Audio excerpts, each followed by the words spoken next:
Olá, mais um Papo Livro que não vai sair domingo, tá, gente? Vai sair em dias da semana, vai ser um por semana, né? Isso eu garanto. Pra quem não sabe, pra quem é novo aqui, o Papo Livro é esse papo aqui, ó, papo reto, sem edição, sem nenhum tipo de corte, mas sempre tem a ver com literatura. O tema dessa semana vai ser um pouco pesado, porque, como é papo livre, ele tem sempre a ver com as coisas que eu tô sentindo, com alguma coisa que eu passei e queira debater a respeito. Pois bem, quando eu tava fazendo toda terça o date comigo mesma, que é basicamente eu ia dançar e ia no cinema toda terça, eu e eu mesma, eu já tinha visto um trailer que era com o Timothy não sei o que é o menino que faz, Chalamet, não sei se fala assim, que é o ator que faz o Me Chame Pelo Seu Nome, né? Que eu já tinha achado ele incrível e tal. E eu tinha ficado bem impactada com o trailer, porque era a história de um pai e de um filho. O filho tá viciado em drogas, assim, né? E é a história desse pai tentando se recuperar, né? E salvar este filho viciado. Essas narrativas, elas sempre me tocam demais, sendo em livro, sendo em filme, seja no que for. Eu já tinha meio que revisto esse livro, porque eles ganharam o Globo de Ouro, né, como o melhor ator coadjuvante. Eles, não sei se eles só foram indicados ou ganharam, não, eles ganharam. O Timothy mesmo, quem ganhou. E foram indicados para outros prêmios também, mas eu não tinha mais visto o filme, eu tinha esquecido. Aí agora eu assinei a Amazon Prime e vi, e acabei de assistir. Por isso que eu tô gravando esse vídeo assim, né? Eu acabei de assistir, chorei muito, fiquei muito emocionada. E ainda descobri que o diretor e produtor desse filme é o cara que fez, pra mim, o filme mais triste da história da humanidade, que é Alabama Monroe, o Felix Van Groeningen. Ele já tinha esse filme Alabama Monroe, que pra mim é o filme mais triste que existe no mundo, sério. Tinha sido indicado, é um filme belga, tinha sido indicado como melhor filme estrangeiro. Mas, enfim, e agora ele volta 6 anos após ser indicado ao Oscar de melhor filme estrangeiro, ele volta com esse filme. E por que isso tem a ver com literatura e por que eu trouxe pra essa pauta, né? Porque eu tava pensando sobre narrativas e sobre as narrativas da literatura, que tem super a ver com filmes, tem super a ver com livros, né? Para isso eu tenho que contar uma historinha, tentar ser bem rápida em relação à minha própria narrativa, porque enquanto eu tava vendo esse filme, eu tava lembrando de várias histórias. A começar pela minha própria história, né?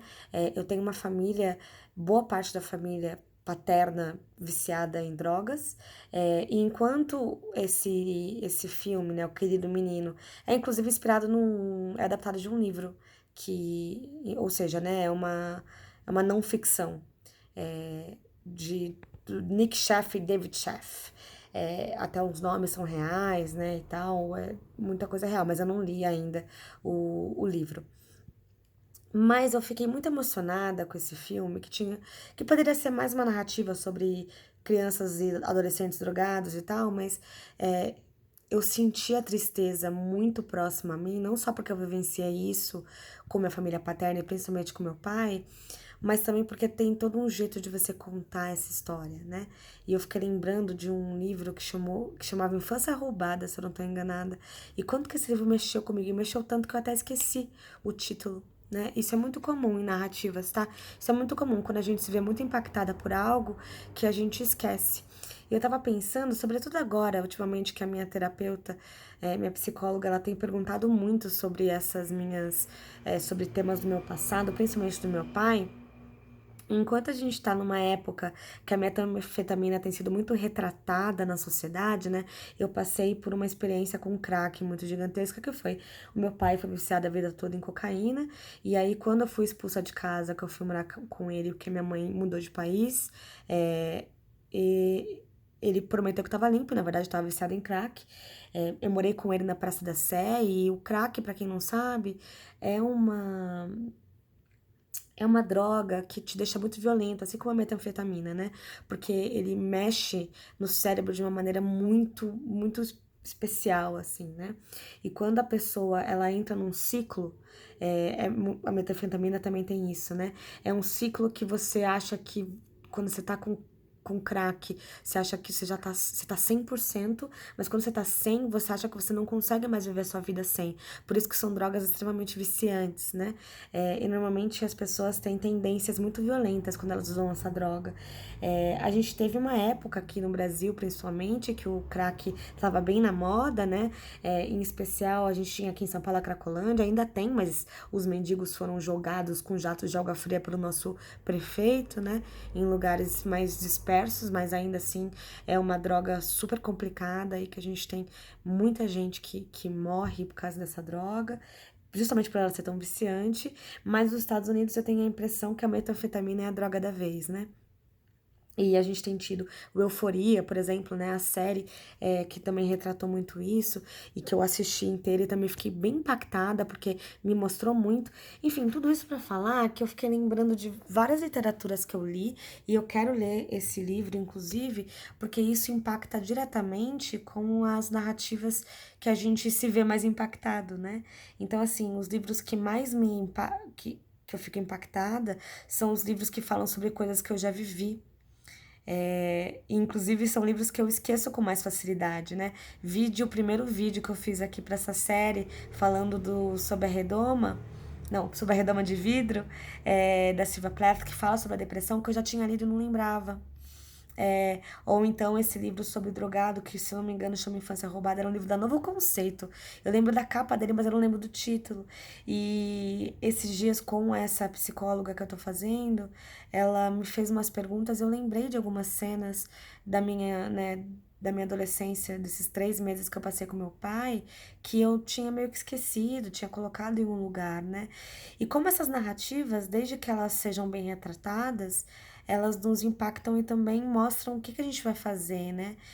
Eu voltei a escrever depois dessas minhas análises pessoais, sabe? E voltei a escrever sobre o meu pai e voltei a falar sobre algumas coisas que tinham ficado em um ponto da minha cabeça meio esquecidas, sabe? É, e como que isso impacta, né? E toda vez que eu leio alguma coisa que tem a ver com isso, o jeito que essa narrativa me é colocada, ela se torna muito mais especial. E aí por isso que eu acho tão legal a literatura nacional, por exemplo, né? Quando a gente lê alguma coisa que está próximo da gente, quando a gente lê sobre alguém que mora no interior, sobre quando a gente lê sobre um adolescente real, né? Não um adolescente muito ficcionado, né? Muito criado por um adulto ou por um ser mais velho. Quando a gente lê essas narrativas são tão próximas da gente, como isso muda, né, a nossa perspectiva. E aí até fica interessante essa narrativa, porque eu fiquei pensando muito sobre isso, né? Eu ter ficado tão impactada com esse filme, eu ter lembrado de tanta coisa da minha infância, e ter lembrado de tantos outros livros que eu li, e sobretudo agora, né, que a gente teve uma treta com o Santiago Nazarian, que é um escritor brasileiro, que fez uma crítica na Folha de São Paulo, falando sobre que a fantasia nacional ela não tem um grupo de fãs muito forte, né? Eu até falei sobre isso no meu último vídeo aqui, na última coluna, né? Que é essa do Papo Livro, que é essa brincadeira com Papo Livre, né? Mas eu até fiz um texto, vai sair na Publish News hoje, inclusive, eu vou deixar todos os links aqui embaixo, inclusive do trailer desse filme que eu tô falando, mas sobre como até na literatura fantástica nacional, eu gosto mais dela do que da gringa, sabe? E eu gosto muito das análises e da literatura nacional, porque eu me sinto representada, né? Eu sinto uma proximidade muito maior com essa narrativa. E por isso que eu acho que as pessoas gostam tanto da literatura fantástica nacional. Porque mesmo quando ela vai falar sobre seres mitológicos, ela fala, por exemplo, sobre seres mitológicos que a gente escutou a infância toda, sabe? É por isso que Chaves, sei lá, fez tanto sucesso. Parece que eu tô juntando um monte de informação aleatória, mas pensem bem, né? Como quanto mais próximo da nossa realidade, mais a gente se sente representado, né? Por último e não menos importante, para esse vídeo não ficar com várias horas, é porque é um vídeo todo falando sobre narrativas e como isso impacta na gente, como a literatura acaba sendo importante nessas horas. Eu queria, inclusive, esse vai ser o tema do meu mestrado, mais ou menos, né? Usando as obras da Conceição Evaristo, da Helena Ferrante e da Clarice Lispector, eu vou falar sobre como a gente, enquanto mulher, passa por coisas muito parecidas, mesmo tendo histórias tão diferentes, né? É, eu tive esse insight lendo um livro da minha amiga Thalita Coelho, que foi o Terra Molhada, que tem resenha aqui. Lendo Água Viva, da Clarice Lispector. Eu tinha acabado de ler Helena Ferrante e lendo o livro da Conceição, que foi Ponciá Vicêncio. Enfim, como essas narrativas acabaram me impactando, porque eu senti que até a Clarice Lispector era igual a mim. Então, tudo isso para falar, consumam arte e, sobretudo, consumam as coisas que vocês sentem que vão ser impactados, claro, se vocês estiverem preparados para isso. Porque é tão bom. Apesar de eu ter chorado muito com esse filme, e por mais que eu tenha feito essa mistureba todo, tudo tem a ver com uma análise pessoal, né? E como tudo no final, a gente tem que consumir isso e se sentir representado e, portanto, ir consumindo mais, né? É uma grande mistureba, mas isso também é um papo livro. Mas eu espero que vocês tenham entendido a minha análise, minha linha de raciocínio. Enfim, a gente se vê no próximo vídeo. Até breve e eu vou deixar todos os links aqui embaixo para vocês. Tchau!